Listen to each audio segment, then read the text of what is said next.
My name is Karen and I will be presenting my presentation on the prevention of bleeding at central venous catheter insertion sites in the ICU. So why is it important? Central lines are essential in the ICU. They are used for vasopressors, blood products, hemodynamic monitoring, and long-term IV therapy. Bleeding at the insertion site is a common complication in the ICU. Patients with coagulation abnormalities, advanced liver disease, thrombocytopenia, etc., are at the greatest risk of bleeding. Although central lines they save lives, they come with complications such as persistent bleeding, which can negatively affect the patient outcomes. ICU patients frequently have impaired coagulation, making bleeding difficult to control. Are you getting the computer too? You getting the computer too? Background and significance. So why does bleeding matter? So dressing saturation can lead to loss of sterile barrier, frequent dressing changes, and increased nursing workload. It also increases the risk of infection known as CLABSI, central line associated blood infection, and it also increases healthcare costs because now we have to fix another problem. All right, so patients at high risk for bleeding, they often experience the bleeding at the insertion site.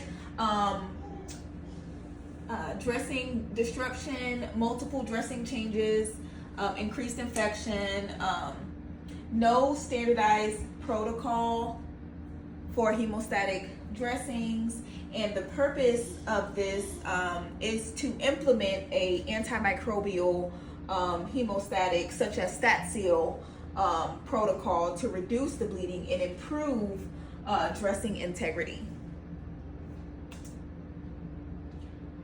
So the literature that I used, the main findings were standardized CVC maintenance that improve care, CLABSI bundles that reduce infections, StatSeal reduces bleeding and dressing changes, and coagulopathy alone does not predict bleeding, but there is still a risk, and we want to make sure that that risk is not great.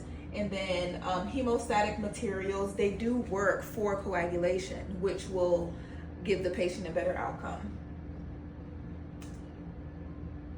All right, so synthesis of evidence. What did the literature show? It showed that standardized CVC protocols improve outcomes. Rapid hemostasis preserves dressing integrity. Like StatSeal, it helps decrease dressing changes. Better dressing integrity, it reduces infection, and local hemostatic agents are effective in patients with these abnormalities, coagulation abnormalities. The overall conclusion is the evidence strongly supports that implementing an antimicrobial hemostatic dressing for high-risk patients in the ICU will give them a better quality of care.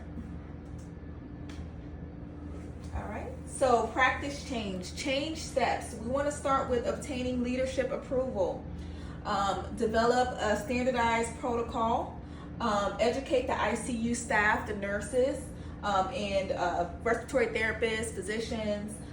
We want to validate staff competency by having them, you can pause it.